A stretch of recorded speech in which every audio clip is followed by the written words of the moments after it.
Bueno, mi mirada sobre la violencia es un poco polémica para algunos y algunas. Bienvenidos, bienvenidas a mi canal de YouTube. Muchas gracias a todos y a todas los que se fueron sumando en este tiempo.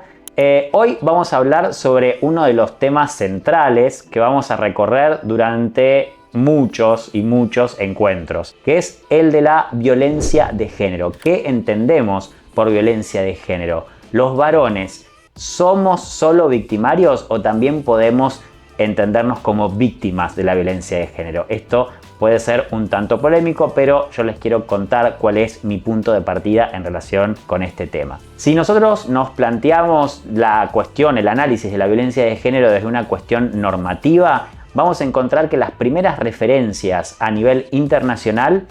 aparecen recién en la década de 1990, es decir, mucho tiempo después de que el concepto de género comienza a ser utilizado como una categoría analítica. Recordemos que el concepto de género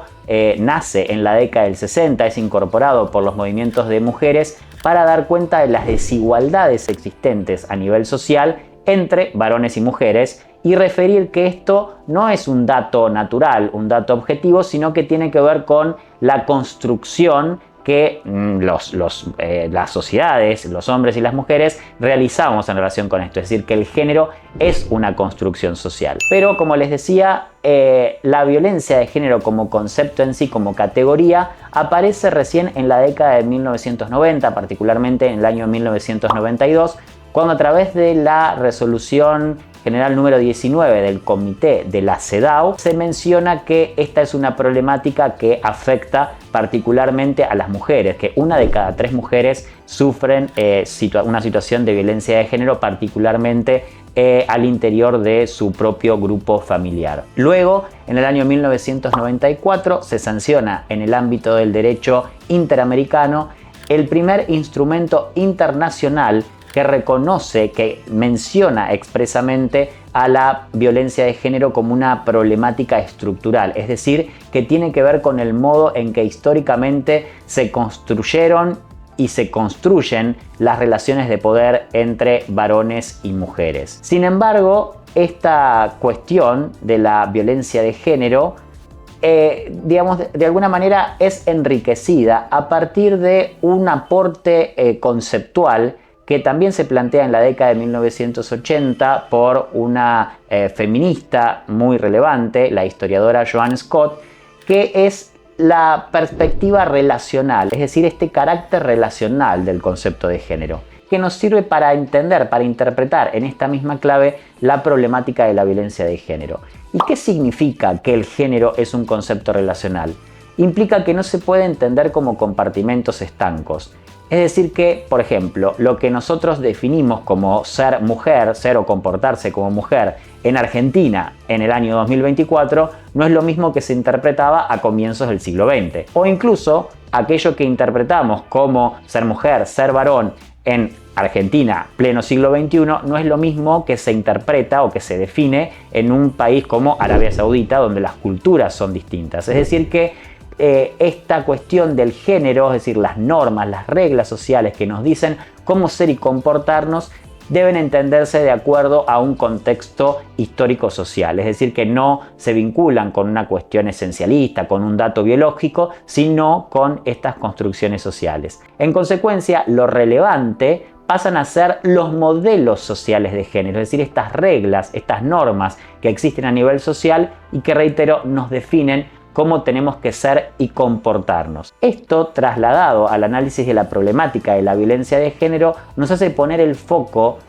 no solo en las personas que sufren y padecen la violencia de género o que sufren y ejercen la violencia de género, sino en la dinámica, en la interrelación que se genera entre estos y básicamente en cómo se construyen e interactúan estos modelos sociales de género. Por eso muchos y muchas autores y autoras que trabajan desde los estudios de género la problemática de la violencia establecen esta relación intrínseca, es decir, este punto neurálgico, nodal de la violencia de género, es decir, el germen de la violencia en la construcción de los mandatos de masculinidad. Es decir, que la violencia está íntimamente relacionada con cómo se nos enseña a los varones precisamente a ser varones. Traducido esto en ejemplos muy concretos, siempre digo,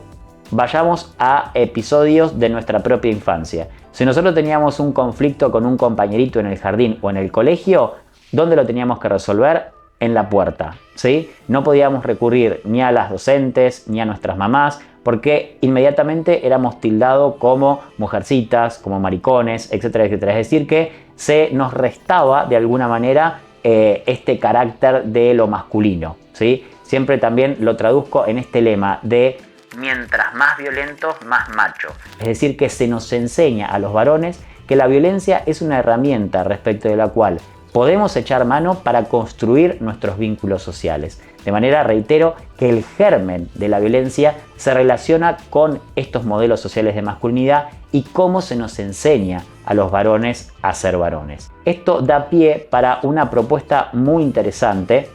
que en nuestro país la ha desarrollado con mucha profundidad la antropóloga Rita Segato, que menciona que en consecuencia los varones somos las primeras víctimas de la violencia de género porque precisamente se relaciona con la construcción de nuestra propia subjetividad. Es algo que nos afecta desde nuestros primeros días, en aquellas normas que nos imponen determinados modelos para ser reconocidos como varones. Segato desarrolla un estudio muy interesante con un equipo de colaboradores en la ciudad de Brasilia, cuando residía allí, a partir del cual estudian el porqué, de los comportamientos de varones que fueron encarcelados, que fueron sancionados por agresiones sexuales. Y en ese estudio lo que Segato identifica es que esas agresiones sexuales contra mujeres o contra otros varones feminizados en realidad no tenían por objetivo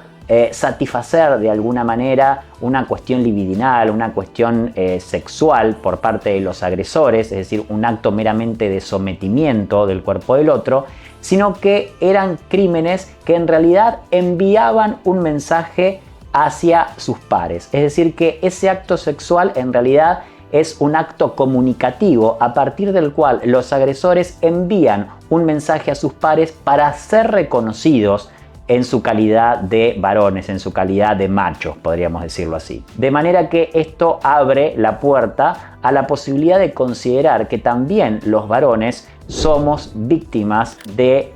la violencia que se relaciona con la construcción de estos modelos sociales de género, las desigualdades y sus jerarquías. De hecho, Segato destaca que en el acto de agresión sexual, en el acto de ejercer esa violencia, hay, en primer lugar, un mensaje hacia esa mujer o hacia ese sujeto feminizado para recordarle que vivimos en una sociedad jerarquizada donde el modelo de lo masculino es la norma imperante. El segundo mensaje tiene que ver contra el otro varón que se supone dueño de ese cuerpo feminizado, es decir, una especie de competencia. Y el tercer mensaje es un mensaje hacia esa comunidad de pares, buscando el reconocimiento, es decir, buscando que ese varón sea reconocido por sus pares como tal. En este sentido, creo yo que los crímenes más representativos, podríamos decirlo así, de esta línea teórica, de esta propuesta teórica,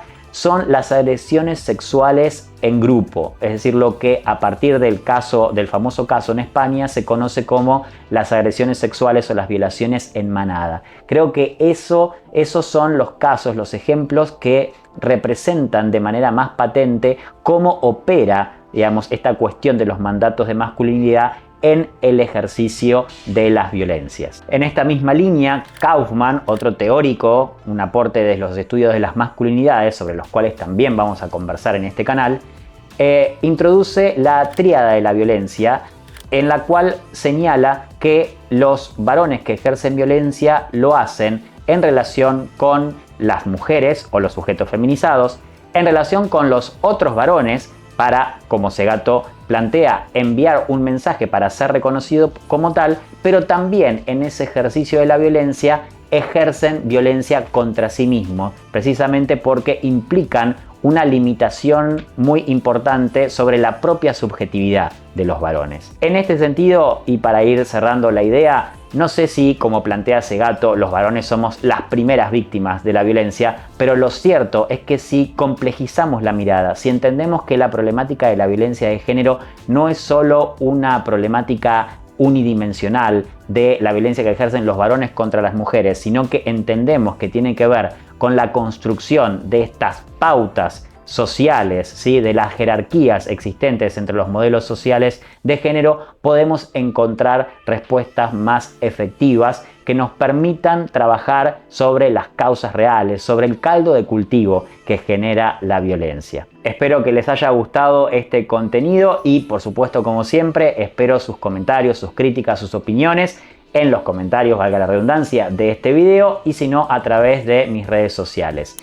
Nos mantenemos en contacto y seguimos pensando críticamente.